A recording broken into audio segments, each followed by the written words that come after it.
My father demanded $10,000 to walk me down the aisle. When I said no, he promised to sit front row and watch me crawl alone in shame. What he didn't know was that my fiancé wasn't just some soldier. And the 50 men in dress blues weren't just wedding guests, they were waiting for their commander's bride. I'm Doreen Delaney, 29 years old, a trauma nurse at Naval Hospital, Jacksonville. And this is the story of the day I stopped begging for love from someone who never intended to give it. If you're watching this, please subscribe and let me know where you are watching from. I grew up in the shadow of my older brother Bradley. That's not a metaphor. It's just the truth of the Delaney household. My nursing school graduation was May 2019. I remember the exact date because I spent 3 hours that morning wondering if my father would show up. He did. 40 minutes late. His excuse? A customer at the dealership needed to close on a Chevy Tahoe. You understand, sweetheart. Business is business. I understood perfectly. When Bradley got promoted to sales manager at Delaney Auto Sales the following year, my father threw a party. 50 people. Catered. He rented out the back room at Marker 32, that upscale seafood place on the Intracoastal. I know because I was invited, as a guest, not as someone worth celebrating. Here's a number that still sits in my chest like a stone, $47,000. That's how much my nursing degree cost. I paid every cent myself. Academic scholarships covered most of tuition. The rest came from 4 years of 6-hour shifts at a coffee shop near campus, pouring lattes until my wrists ached, studying pharmacology between customers. My father never offered a dollar. Not for books, not for scrubs, not for the licensing exam fees. A girl doesn't need fancy degrees, he told me once, when I was 20 and exhausted and foolish enough to ask for help. You'll just get married anyway. Let your husband worry about money. I didn't argue. I never argued back then. I just smiled, said okay, and picked up an extra shift that weekend. That was the first lesson Richard Delaney taught me. My worth in his eyes was measured in what I could provide for him, not what I might become. The second lesson came later, and it cost much more than money. I met Marcus Webb in the emergency room. He came in with a Marine who'd been in a motorcycle accident, stayed the entire 12-hour surgery, pacing the waiting room, refusing to leave until his guy was stable. When I finally came out to update him at 3 a.m., he looked at me like I'd just handed him his own life back. "Thank you," he said. Just that. But he meant it in a way I'd never heard before. We dated quietly for 8 months before I brought him home to meet my family. August 2023. A Sunday dinner at my parents' house in Jacksonville. Marcus wore civilian clothes, a navy polo, khaki pants, nothing that screamed military. He wanted to make a good impression, not intimidate anyone. My father shook his hand at the door, already sizing him up. "So," Richard said, settling into his armchair like a king on a throne, "what do you do for a living?" "I serve in the Marine Corps, sir." My father's eyebrows rose, then fell, then settled into something that looked a lot like disappointment. "Ah, a soldier." He said the word like it tasted sour. "What's the pay like? Enough to support my daughter?" I felt my face flush. Marcus didn't flinch. "I think Doreen supports herself quite well, sir." My father laughed, that short, dismissive laugh I'd heard my whole life. "Sure, sure. Nurses make decent money, I guess." He turned to my mother. "Linda, when's dinner?" He never asked Marcus about his rank, his unit, his service record, nothing, because Richard Delaney had already decided what Marcus was. Just some soldier, not worth knowing more about. And Marcus, my Marcus, simply let him believe it. Marcus proposed on New Year's Day, 2024. He took me to the beach at sunrise, got down on one knee in the sand, and asked me to build a life with him. I said yes before he finished the question. That afternoon I called my parents. My mother answered first, squealed with joy, and immediately handed the phone to my father. I could hear her in the background. "Richard, Doreen's engaged. Our baby's getting married." A pause, then his voice, flat as pavement. Congratulations! How much is this wedding going to cost? I don't have money to throw around, you know. My heart sank, but I kept my voice steady. I'm not asking for money, Dad. Marcus and I are paying for everything ourselves. I just wanted you to know. Another pause. This soldier of yours? He can afford a wedding? Or am I going to get a call in 6 months asking for a bailout? His name is Marcus, and no, you won't. We'll see. That was it. No questions about the ring. No questions about when or where.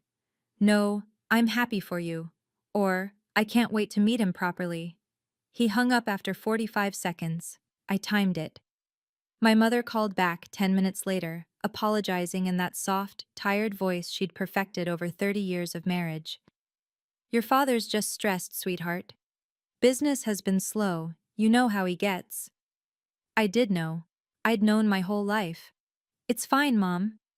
He'll come around, he always does. But here's the thing about people who always come around. They only do it when it benefits them.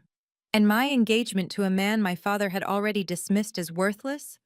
That didn't benefit Richard Delaney at all. We sent out the wedding invitations in early April.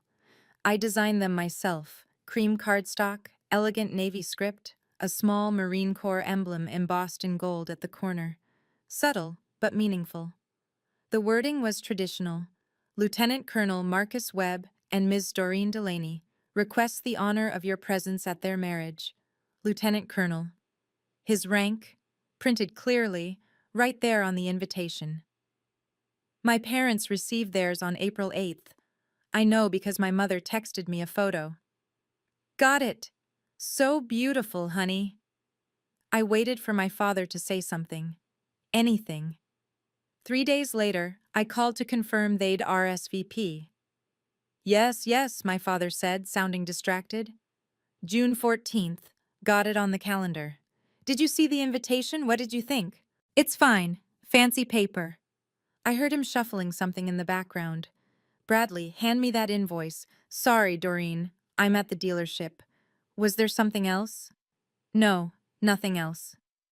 My brother picked up the invitation that weekend when he stopped by our parents' house. I know because he sent me a text. Lieutenant Colonel? Sounds impressive. Is that like a made-up military title or something? LOL, I didn't respond. My mother, to her credit, tried. Maybe we should learn more about Marcus's family, she suggested to my father over dinner. I heard about it later, secondhand. He seems like a nice young man. Doreen wouldn't choose someone. What's there to learn? My father cut her off.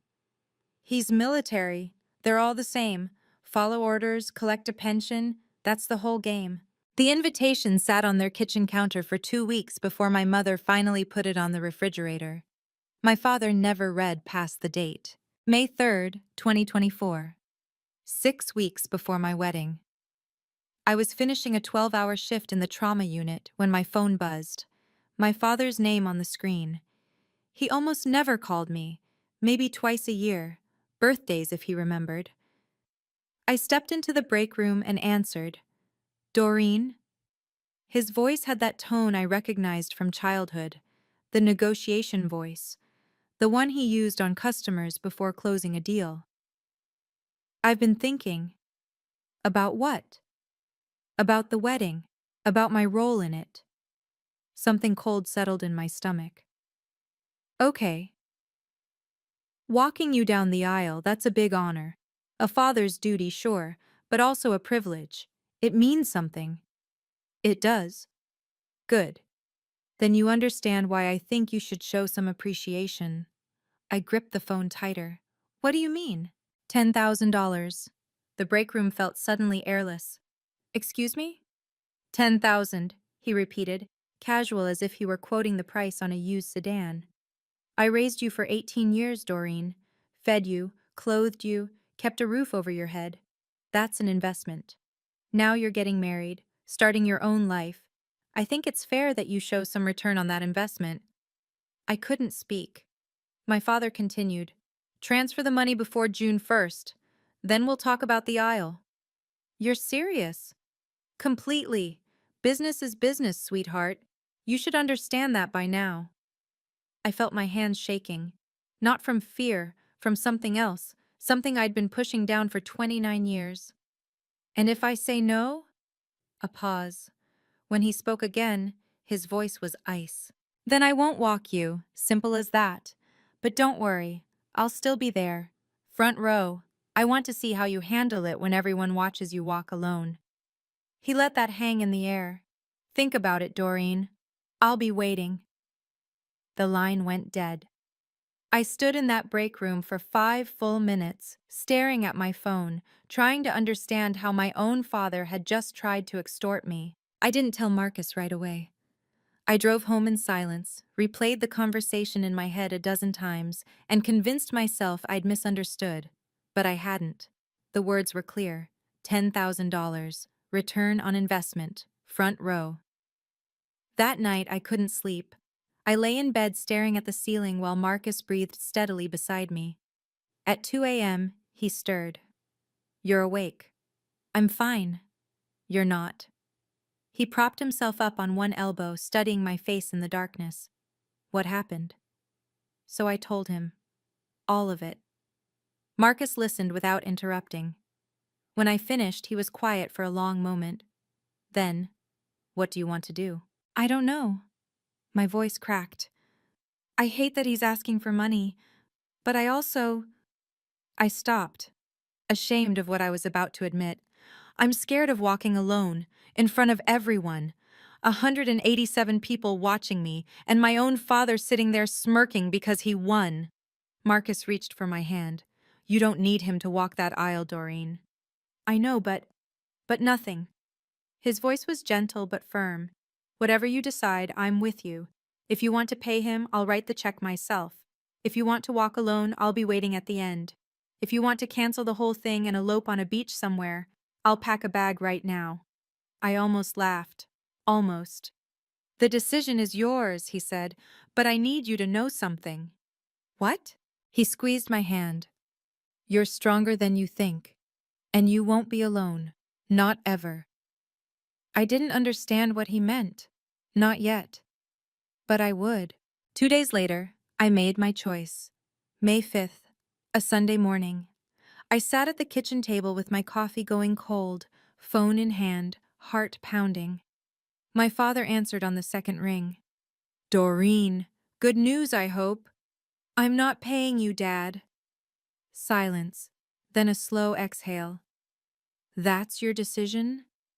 Yes. Fine. His voice hardened.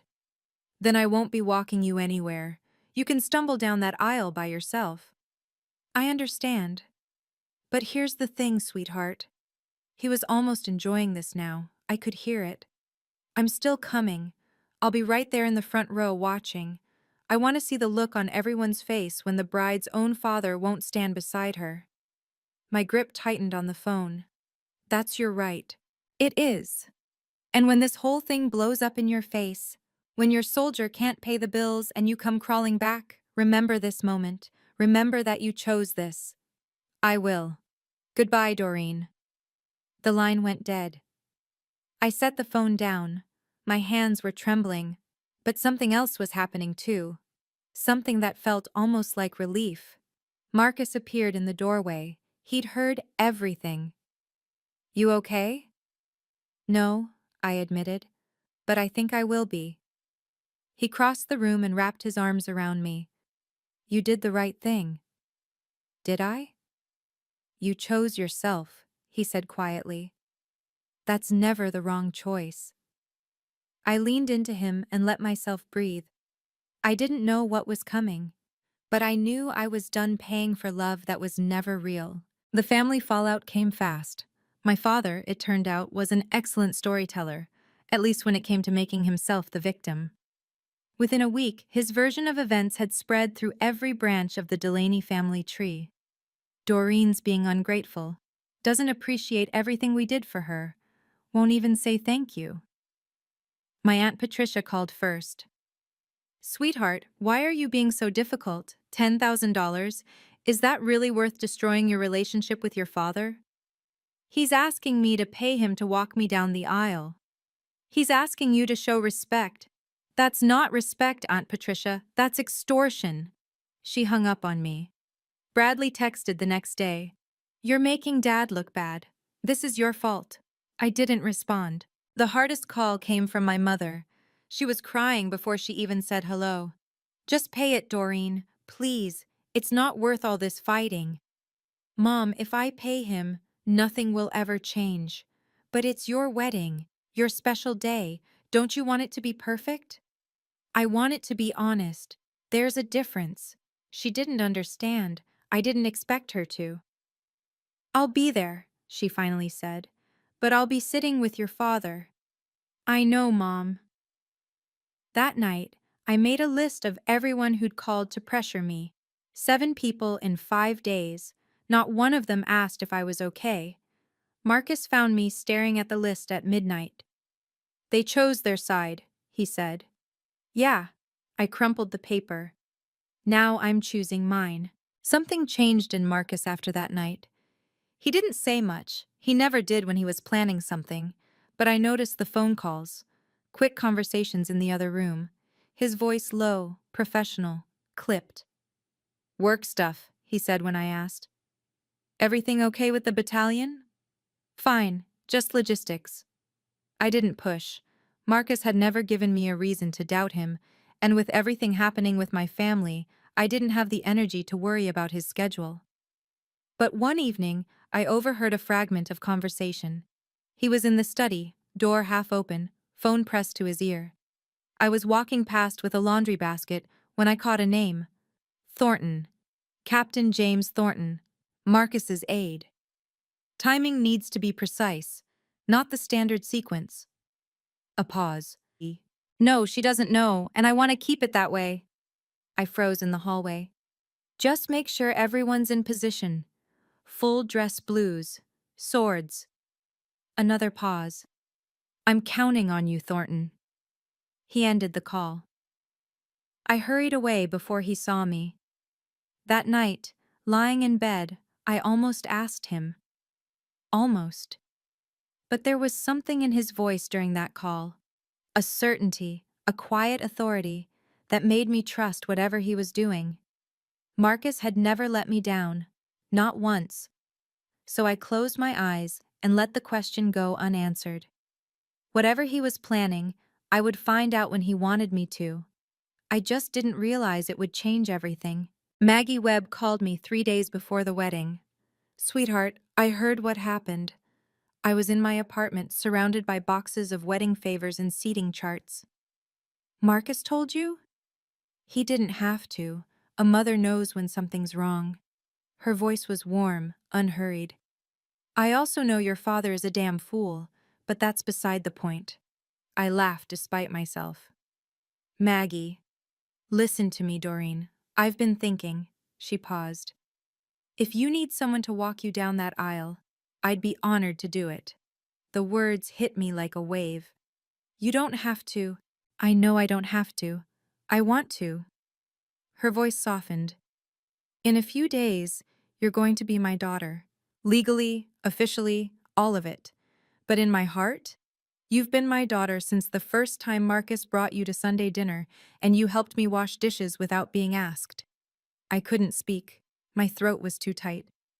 You don't need Richard Delaney to validate you, she continued. You don't need anyone's permission to be loved. But if you want someone beside you when you walk toward my son, I'm here. I wiped my eyes. I don't know what to say. Say you'll think about it. That's all I ask. I'll think about it. Good. I could hear her smile through the phone. And Doreen? Whatever you decide, you're going to be just fine. She hung up. And for the first time in weeks, I actually believed it. June 1st came and went. No transfer, no check, no $10,000. My father's deadline passed in silence. That evening, my phone buzzed with a text from a number I knew too well. I see you made your choice. I'll be there. Front row. Watching. I stared at the screen for a long moment. Then I deleted the message and went back to folding napkins. The next 2 weeks blurred together. Final dress fittings, vendor confirmations, 100 small decisions that felt enormous. I threw myself into the logistics because logistics didn't hurt. Seating charts didn't make me cry. Marcus was busier than usual. Unit stuff, he said. Pre-deployment briefings. You know how it is. I did know, or I thought I did. What I didn't know was that Captain Thornton had sent an email to 50 officers on June 1st, the same day my father's deadline expired. The subject line read, Sword Detail, Web Wedding, 14th June 2024, 1500 hours. The body of the email was brief: full dress blues, Mameluke swords, rally point, Ritz-Carlton Amelia Island, Grand Ballroom Anteroom, 1430. Timing of sword arch. On lit call web signal, not standard sequence. This is a closed detail. Do not discuss with the bride. Semper Fi. 50 confirmations came back within 48 hours. I didn't see any of it. I was too busy preparing to walk alone. 3 days before the wedding, I was packing my overnight bag when I found it. A magazine clipping, tucked into the back of my desk drawer. Marine Corps Times, March 2024. I'd saved it months ago and forgotten. The headline read, Lit Call Marcus Webb assumes command of 1st Battalion, 8th Marines. There was a photo. Marcus in his dress blues, standing before a formation of Marines, the battalion colors behind him. He looked exactly like the man I fell in love with, and also like someone I barely recognized. Commanding, powerful, the kind of man who led other men into battle and brought them home. The article quoted Major General Patricia Holloway, commanding general of the 2nd Marine Division. Lieutenant Colonel Webb exemplifies the leadership and valor we expect from our finest officers. His Bronze Star with valor speaks to his courage under fire. His leadership speaks to his character. The Marines of 1/8 are fortunate to serve under his command. I remembered sending this article to my mother back in March. Her response had been a single text. That's nice, honey. He looks so handsome. She never mentioned it to my father. I never asked if she had. Now, staring at the clipping, I wondered what Richard Delaney would have said if he'd actually read it. If he'd understood that the man he dismissed as just some soldier commanded over 800 Marines.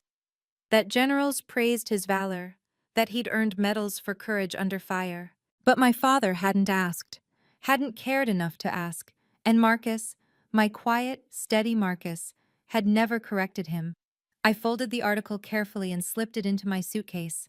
I didn't know it yet, but that article was about to matter more than I could imagine. The night before the wedding, I watched Marcus take his dress blues out of the garment bag. The uniform was immaculate. Dark blue coat with gold buttons polished to mirrors, white trousers pressed to razor creases, the scarlet stripe running down each leg, the blood stripe, he'd told me once, honoring Marines who died at Chapultepec in 1847. And the medals, rows of them, each one a story I was still learning. I don't think I'll ever get used to seeing you in that, I said from the doorway. He glanced up, smiled. You'll see a lot of it tomorrow. Just you? Something flickered in his eyes. Maybe a few others. How many is a few? Enough. I crossed my arms. You're being mysterious. I'm being patient. He hung the uniform carefully, smoothing the shoulders. You'll understand tomorrow. I watched him retrieve the sword from its case, the Mameluke, with its curved blade and ivory grip. He ran a cloth along the steel, checking for spots. The Arch of Swords, I said. That's a Marine tradition, right? For officer weddings? It is. Goes back to the 1800s. The swords form a passage for the bride, a symbol of safe passage into her new life. How many officers does it take? He met my eyes. Depends on the officer. Marcus. Trust me. He set the sword down and crossed to where I stood. His hands found my waist, pulled me close. Whatever happens tomorrow, I need you to know something. What? You're not walking alone, you never were. I wanted to ask what he meant, but his lips found mine, and the question dissolved into something warmer. That night, I dreamed of swords and sunlight. I didn't know the dream was a promise. 4 days before the wedding, my mother called. "Doreen, honey." Her voice was thin, strained. "Your father is still very upset." I was at the kitchen table, reviewing the final guest list. 187 names. I knew exactly which two would cause me the most pain. "I know, Mom. He feels disrespected. He says you've chosen that soldier over your own family. His name is Marcus, and I didn't choose anyone over anyone. Dad made a demand. I said no. But $10,000 is not the point." I set down my pen. "He tried to sell me his presents at my wedding. That's not love, that's a transaction." My mother was quiet for a long moment. I could hear her breathing, could picture her sitting in the living room, glancing toward the kitchen to make sure my father wasn't listening. "I wish you would just be more flexible." Flexible. The word tasted bitter. "You mean compliant. You mean obedient. I mean happy. I want you to be happy." "Then support me, Mom. Just once. Tell Dad he was wrong." The silence stretched. "I can't do that, Doreen. You know I can't." I did know. I'd known my whole life. "Will you be there?" I asked. "At the wedding?" "Of course. I wouldn't miss it." "But you'll sit with him." Another pause. "He's my husband. And I'm your daughter." "I know." Her voice cracked. "I know, sweetheart, but I can't. I just can't." I closed my eyes. "Okay, Mom." "Okay?" "I'm not angry. I'm just done waiting for something that isn't coming." She started to cry. I let her. When we hung up, I sat alone in the quiet kitchen and made my peace with the truth. My mother loved me, but she would never choose me, so I would choose myself. I want to pause here for a moment. If you've ever had to face a family that put conditions on their love, you're not alone. Drop a comment below and tell me where you're watching from. And if this story is hitting close to home, please subscribe and hit that notification bell so you don't miss what happens next.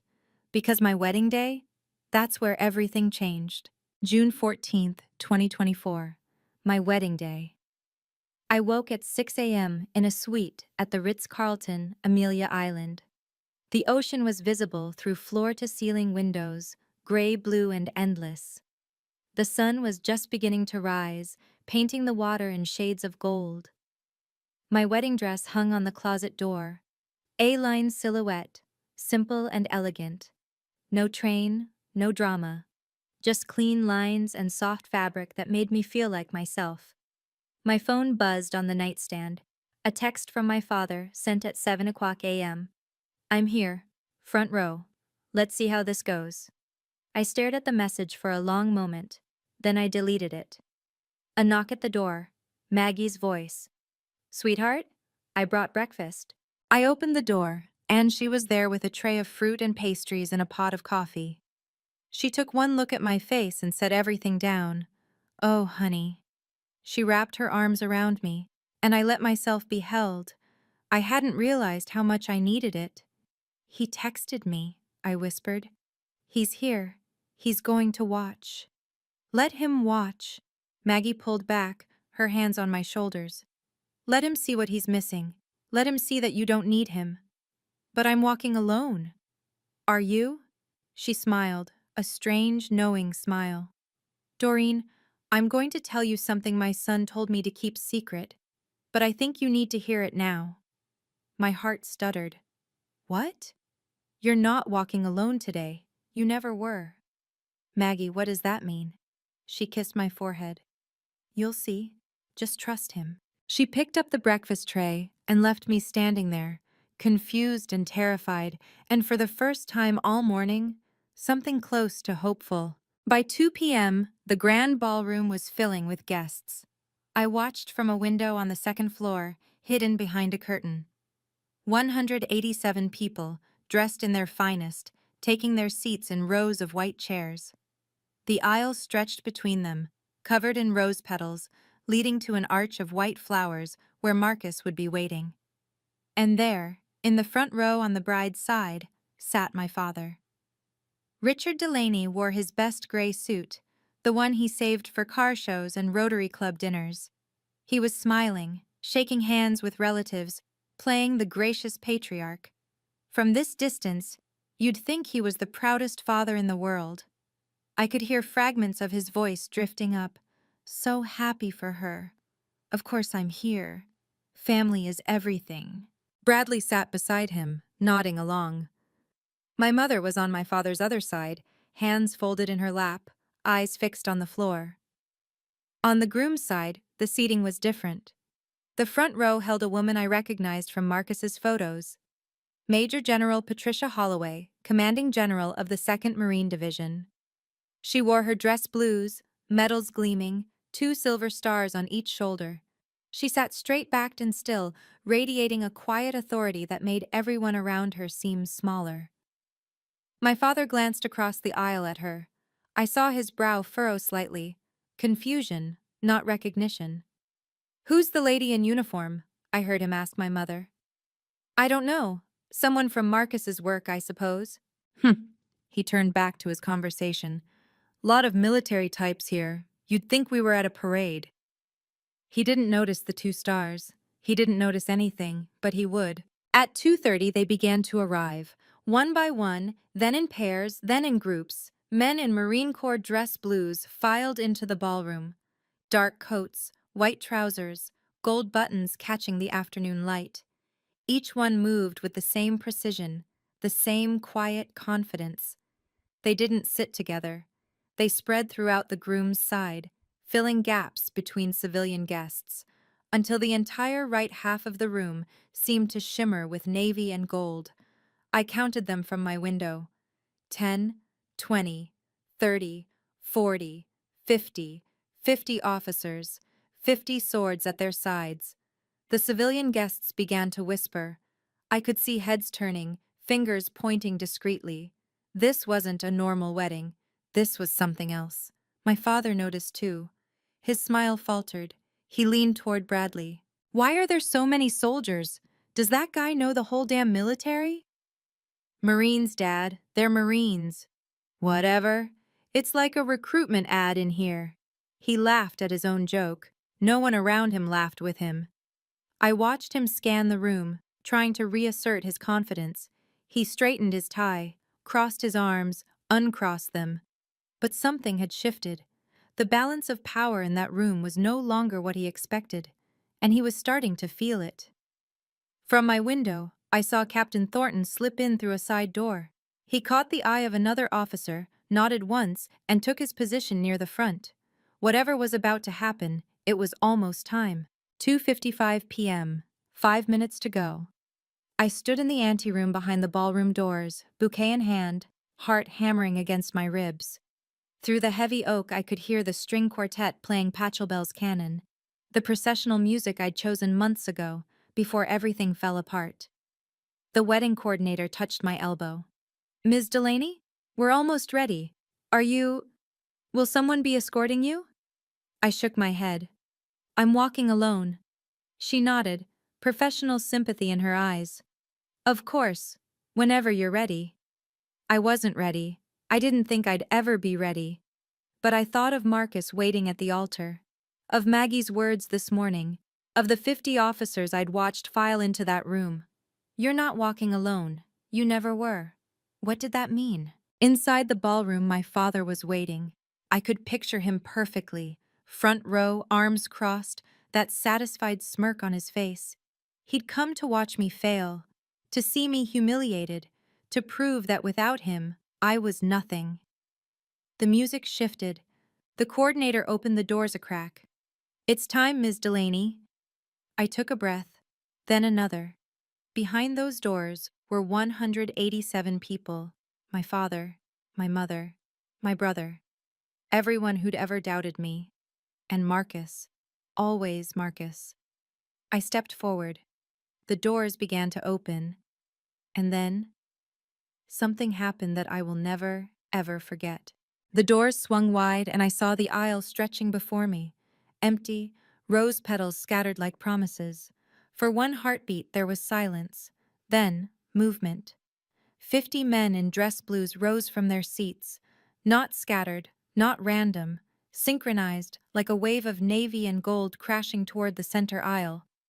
They stepped out from the pews, boots striking marble in perfect unison, and formed two lines facing each other, 25 on each side. The sound of steel filled the room. 50 Mameluke swords cleared their scabbards in one fluid motion, a whisper of metal that became a chorus. The blades rose, crossed, and locked into a perfect arch above the aisle. Afternoon sunlight caught the polished steel and scattered it into diamonds. Captain Thornton's voice rang out. Swords, arch. I couldn't breathe. I couldn't move. At the far end of the aisle, beneath the arch of swords, Marcus stood waiting. His dress blues were immaculate. His medals caught the light. And he was looking at me with an expression I'd never seen before. Pride and love and something fierce, something protective. He nodded once. A small gesture. Permission. Invitation. Walk to me. The room was frozen. 187 guests stared at the spectacle before them, 50 Marine officers forming a corridor of steel for the bride of their commander. I took my first step, then another. The swords gleamed above me, steady and unwavering. Each officer stood at perfect attention, eyes forward, honoring me with their presence, with their service, with their respect. I walked alone, but I was surrounded by warriors. Halfway down the aisle, I passed the front row. I didn't look at my father. I didn't need to. But I heard him. A sharp intake of breath, a strangled sound, the creak of a chair as he half rose, then sat back down. I kept walking. And when I reached Marcus, when I stepped out from under the final crossed swords, he took my hand and whispered, I told you, you were never alone. I didn't see my father's face in that moment, but I heard about it later, from my mother, from cousins, from guests who couldn't stop talking about what happened. Richard Delaney had risen from his seat the instant the swords appeared. His mouth opened, closed, opened again. What the? He looked around wildly, trying to make sense of it. 50 officers, 50 swords, all of them honoring his daughter, the daughter he'd tried to extort, the daughter he'd planned to humiliate. Bradley grabbed his arm. Dad, sit down. That's... Richard's voice was strangled. Who are these people? Why are they... They're his men, Bradley whispered, finally understanding. Marcus, they're his men. Richard stared at the altar, where Marcus stood in full dress blues, the insignia of a lieutenant colonel gleaming on his shoulders, bronze star with valor on his chest, purple heart beside it. He's their commander, Bradley continued. Dad, he's not just some soldier, he's... I know what he is. Richard's face had gone gray. I can see what he is. Across the aisle, Major General Holloway turned her head slightly. Her gaze found Richard, cool, assessing, utterly unimpressed. Is there a problem, sir? She asked quietly. Richard saw the 2 stars on her shoulders. 2 stars. A major general. The highest-ranking person in the room, and she was looking at him like he was something stuck to the bottom of her shoe. No, he managed. No problem. Good. She turned back to the ceremony. My mother pulled Richard down into his seat. He went without resistance, deflated, diminished. The man who had come to watch his daughter be humiliated was now the one everyone was watching, and everyone could see exactly what he was. I didn't know any of that was happening behind me. I only knew what was in front of me. Marcus, waiting with his hand outstretched, his eyes never leaving mine. I walked beneath those swords like I was walking through a dream. Each step felt weighted with meaning, not just the tradition of it, but the truth of it. These men didn't know me. They knew Marcus. They respected Marcus. And because he had chosen me, they honored me too. That's what love is supposed to look like, I realized. Not conditions, not transactions. Just choice, freely given. When I reached the last pair of officers, the final sword still crossed above my head. One of them, a young lieutenant with kind eyes, lowered his blade gently to tap my shoulder. "Welcome to the Corps, ma'am." I smiled, my eyes stinging. "Thank you." He raised his sword back into position, and I stepped through. Marcus caught my hands the moment I was free of the arch. "You made it," he said softly. "You planned this." "I planned this. You didn't tell me." "I wanted you to know."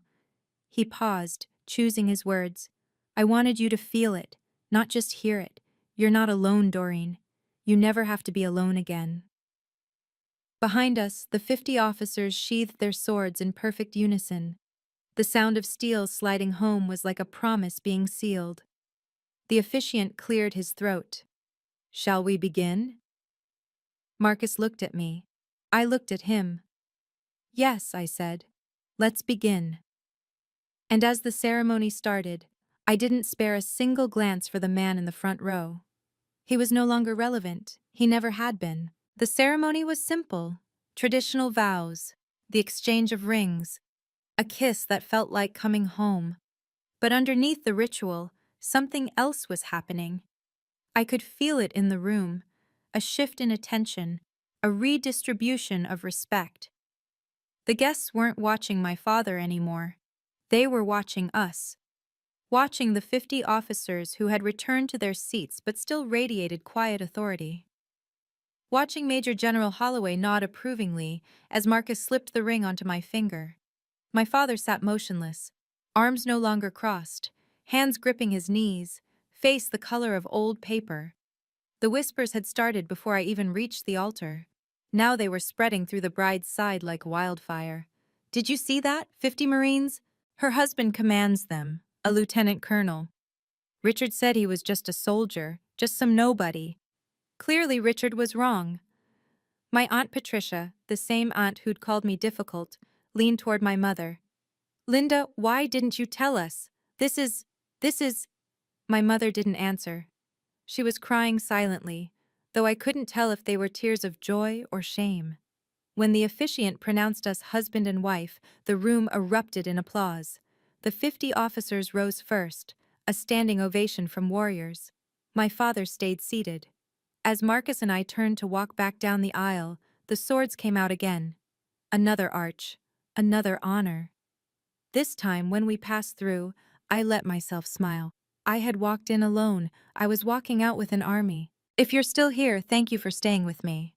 That moment, when 50 swords rose for a girl whose own father wouldn't walk beside her. I'll carry it forever. Hit that like button if you felt something too. And drop a comment. What do you think my father did next? Because trust me, the story isn't over yet. Let's keep going. The reception was held in the Ritz-Carlton's oceanfront ballroom. Crystal chandeliers, white linens, the Atlantic visible through floor-to-ceiling windows, waves catching the last of the afternoon sun. We had just finished our first dance when Major General Holloway rose from her table. She hadn't been scheduled to speak. But when a two-star general stands up at a wedding, you don't tell her to sit down. The room fell silent. "I've served 32 years in the United States Marine Corps," she began, her voice carrying without effort. "I've commanded thousands of Marines. I've seen courage and cowardice, honor and failure, and in all those years, I've learned to recognize character when I see it." She turned toward our table. "Lieutenant Colonel Webb is one of the finest officers I've ever had the privilege to command. His Bronze Star with valor wasn't given. It was earned, under fire, saving the lives of his men.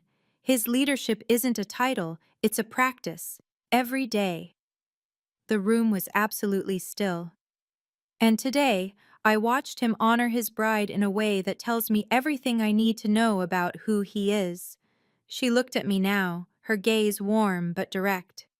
"Doreen, welcome to our family, the Marine Corps family. You chose a man who will never let you stand alone, and from what I've seen today, you're exactly the kind of woman who deserves that." She raised her glass. "To the bride and groom, Semper Fidelis." The room echoed the toast, glasses rose, applause thundered. I glanced across the ballroom to where my father sat. He wasn't clapping, he wasn't even looking at us. He was staring at his plate, face burning, as everyone around him celebrated the man he'd dismissed as worthless. My father found me an hour into the reception. I was standing near the dessert table, talking with Marcus's mother, when I felt a hand on my elbow. I turned, and there he was. Richard Delaney looked 10 years older than he had that morning. His suit was rumpled, his tie was loose. His eyes kept darting around the room, as if checking to see who was watching. Doreen.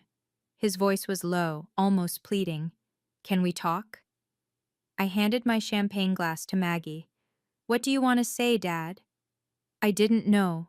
He spread his hands. About Marcus. About all of this. If I'd known he was... If you'd known he was important, you would have treated me differently.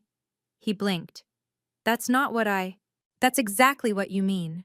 I kept my voice calm, steady. You didn't know Marcus was a lieutenant colonel, so you dismissed him. You didn't know his men would honor me, so you planned to watch me be humiliated. I wasn't. You were. I met his eyes. You came here to watch me fail. You told me so yourself. He had no answer for that. Here's what I need to know, Dad. I stepped closer.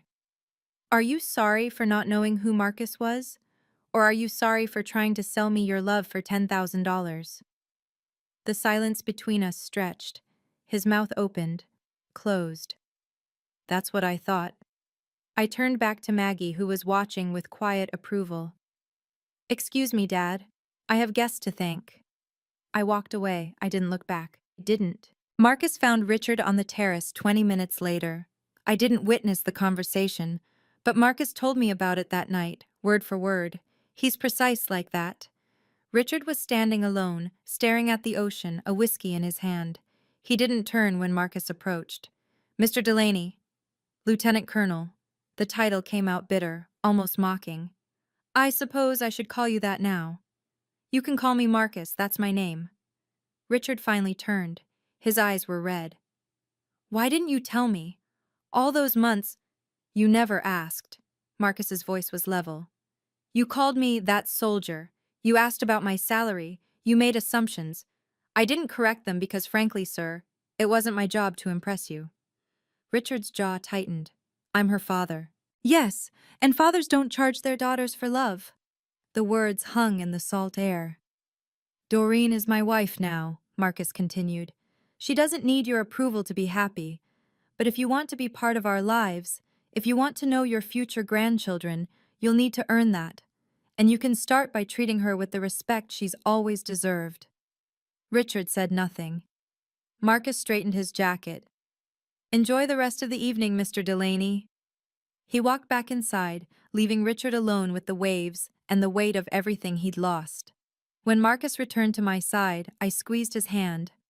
What did you say to him? The truth. He kissed my forehead. That's all. The fallout started before we even left for our honeymoon. By the time we landed in Maui 3 days later, my phone was full of messages. Not from my father, he hadn't called, but from everyone else. Aunt Patricia, who had called me difficult. Doreen, I had no idea your father demanded money. I'm so sorry for what I said. Please call me. My cousin Rachel. That was the most incredible wedding I've ever seen. Also, your dad is getting destroyed at every family gathering. Just thought you should know. And from my Uncle Thomas, my father's older brother, a man who'd built his own construction company from nothing and had zero tolerance for nonsense. Doreen, your mother told me what Richard did. I called him last night and told him he should be ashamed. A man doesn't sell his daughter's wedding day. That's not business. That's betrayal. I'm proud of you for standing your ground. The social consequences were swift and measurable. Within 2 weeks of the wedding, 3 family members canceled their plans to buy vehicles from Delaney Auto Sales. One of them, Aunt Patricia's husband, had been about to purchase a $45,000 truck. He bought from a competitor instead. Richard's reputation in the extended family shifted overnight. He'd spent decades positioning himself as the successful patriarch, the self-made businessman everyone should admire. Now the whispers followed him everywhere. Did you hear what he did to Doreen? $10,000 to walk her down the aisle. And her husband turned out to be a war hero. Can you imagine? My father had wanted to teach me a lesson about respect. Instead, he taught everyone else a lesson about who he really was. Bradley called 3 weeks after the wedding. I almost didn't answer, but something made me swipe right. Doreen. His voice was different. Quieter. Less certain. Do you have a minute? I have a minute. A long pause. I could hear him breathing, gathering courage. I want to apologize. I waited. I should have asked you what was going on. When Dad said you were being difficult, I just believed him. I always believe him. It's easier that way. Easier for who? For me? He laughed, but there was no humor in it. I've spent my whole life trying to stay on his good side. You know what that's like. You just stopped playing the game, and I didn't understand why. I stopped because the game was rigged, Bradley. There was no winning, only surviving. I know that now. Another pause. I asked Dad about the money. The 10,000. He said it was between him and you. But I kept pushing and eventually he admitted it. And? And I told him he was wrong. Bradley's voice cracked slightly. First time I've ever said that to him. He didn't take it well. I felt something shift in my chest. Not forgiveness, not yet, but maybe the beginning of it. That took courage, Bradley. It took watching 50 Marines salute my little sister to realize I'd been a coward my whole life. I didn't know what to say to that. I'm not asking you to forgive me, he continued. I'm just asking for a chance. Whenever you're ready. I'll think about it. That's all I can ask. We hung up. It wasn't resolution, but it was a start.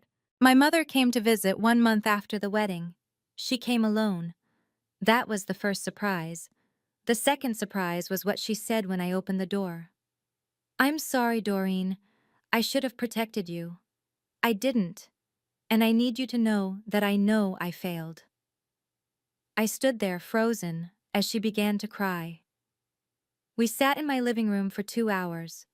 She talked more than I'd ever heard her talk, about her marriage, about my father, about the 30 years she'd spent keeping the peace at the cost of her own voice. I knew what he was doing was wrong, she said, clutching a tissue. The money, the threats, all of it. But I was so afraid of what would happen if I stood up to him. What were you afraid of, Mom? Everything. She shook her head. That he'd leave, that he'd turn the family against me, that I'd be alone. She looked at me with red-rimmed eyes. But watching you walk down that aisle, watching you choose yourself, even when it was hard, I realized something. What? I've been alone this whole time, just in a house with someone else. I reached for her hand. After the wedding, she continued, I started sleeping in the guest room. Your father and I barely speak. I don't know what's going to happen, but I know I can't keep pretending everything is fine. Mom, I'm not asking you to fix anything. I'm just asking if... She hesitated. If I can be part of your life, the real you, not the daughter who keeps quiet to keep the peace. I squeezed her hand. You can, Mom, but it's going to take time. I know. She smiled through her tears. I have time. For the first time, I believed her. 2 months after the wedding, Richard Delaney sat alone in his office at the dealership. I know this because Bradley told me. He'd stopped by to drop off some paperwork and found our father staring at a framed family photo. One from years ago, when I was maybe 10, grinning at the camera with a gap-toothed smile. The July sales reports were on his desk, down 15% from the same month last year. Some of that was market conditions. Some of it was the 3 family members who'd taken their business elsewhere. Some of it was Richard himself, distracted and short-tempered, losing deals he would have closed easily a year ago. Linda had moved most of her things into the guest room. She spent weekends visiting me at Camp Lejeune, learning to be a mother again. Richard didn't try to stop her. He didn't try much of anything anymore. Bradley said our father asked about me sometimes. Casual questions, dropped into conversation like they didn't matter. "How's your sister doing? She still at that hospital?" Bradley always answered honestly. "She's good, Dad. She got promoted. Charge nurse now." Richard would nod, say something like, "Good for her," and change the subject. He never called me, never texted. I don't know if it was pride or shame or something else entirely, but I know this. The man who had demanded $10,000 to walk me down the aisle was now sitting alone in an office, watching his family slip away, wondering how it all went wrong. I could have told him, but it wasn't my job to teach him anymore. 3 months after the wedding, I found my rhythm. Marcus and I settled into a small house near Camp Lejeune. Nothing fancy, just 3 bedrooms and a backyard where we talked about planting a garden someday. I transferred to Naval Medical Center Camp Lejeune and threw myself into the work. In September, I was promoted to charge nurse. The position came with more responsibility, more hours, and a team of 12 nurses who looked to me for guidance. I'd never led anyone before. It terrified me. But I was good at it, better than I expected. Marcus was busy with the battalion, deployments, training exercises, the endless demands of command. But he was home for dinner most nights. We'd sit on the back porch with glasses of wine, talking about nothing and everything, and I'd think, this is what peace feels like. Maggie called every Sunday. She'd send recipes I'd never cook, and photos of Marcus as a child that I'd treasure forever. She was the mother I'd always wanted. Warm, uncomplicated, present. One evening, as the sun set over the pine trees behind our house, Marcus found me on the porch, staring at nothing. "Penny for your thoughts." "I was thinking about family," I said. "How I spent 29 years trying to earn love from people who never intended to give it, and how I found it anyway, just not where I expected." He sat beside me, took my hand. "You found it because you deserved it." "Maybe," I leaned into him. "Or maybe I just finally stopped settling for less." Richard called 4 months after the wedding. I was in the kitchen making dinner when his name appeared on my screen. I stared at it for 3 rings before answering. "Doreen." His voice was rough, uncertain. "I want to see you." "Okay." A pause. He hadn't expected it to be that easy. "But I have conditions," I continued. "Conditions?" "Yes." I set down the knife I'd been using. "If you want to be part of my life, if you want to know your future grandchildren, there are things that need to change." "Like what?" "You will never again ask me for money in exchange for being my father. You will not compare me to Bradley. And you will treat Marcus with respect, not because of his rank, but because he's my husband and he deserves it." Silence on the other end. "Those aren't negotiations, Dad. Those are requirements. If you can meet them, we can start over, slowly. If you can't, then this conversation is the last one we'll have." I heard him breathing, thinking. "I can try," he finally said. "Trying isn't enough. You need to do it." Another long pause. "Okay." The word came out heavy, like it cost him something. "Okay, Doreen, I'll do it." "Good. Then we'll talk soon." I hung up before he could say anything else. Marcus appeared in the doorway. "How do you feel?" I considered the question. I feel like I finally said what I needed to say, and I feel like it's not my job to make him hear it. He nodded. "That's growth. That's boundaries." We finished making dinner together. Looking back, I spent 29 years trying to earn something that was never for sale. My father's approval, his pride, his love.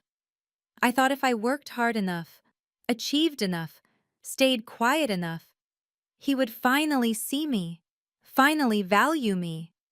But that's not how it works. You can't earn love from people who've decided not to give it. You can only exhaust yourself trying. Marcus didn't save me. I need to be clear about that. He didn't ride in on a white horse and fix my broken family. What he did was simpler and more profound. He showed me what respect looks like, what partnership looks like, what it means to be chosen, fully and freely, without conditions. The 50 swords that rose for me on my wedding day weren't about humiliating my father. They were about honoring me, about saying, "You matter, you belong, you are worthy of this." I didn't need Richard Delaney to validate my worth. I just needed to stop asking him to. That's the lesson, if there is one. You can't control how others treat you, but you can control how long you tolerate it, and you can always, always choose yourself. So that's my story. Today, my mother and I are rebuilding. She visits once a month, sometimes more. We're learning how to be honest with each other. Really honest, not the careful politeness we practiced for 30 years. It's awkward sometimes. It's also wonderful. Bradley came to visit last Thanksgiving. He brought a bottle of wine and an apology that felt real. We're not close yet, but we're talking. That's more than I ever expected. And my father? He's trying. I can see it in the small things, the birthday card that arrived on time, the text asking how my day was. Whether it's enough, whether it will ever be enough, I don't know yet. But I know this.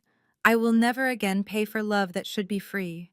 I will never again shrink myself to fit someone else's expectations. And I will never, ever apologize for choosing my own peace. If you're watching this and you've been where I was, trapped in a family that made you earn what should have been given, I want you to know it gets better. Not because they change, because you do. Thank you for listening to my story. Now I want to hear yours. Drop a comment below. Did you choose peace or did you choose family? There's no wrong answer, only your answer. And if this story meant something to you, please like, subscribe, and share it with someone who needs to hear it. I'll see you in the next one.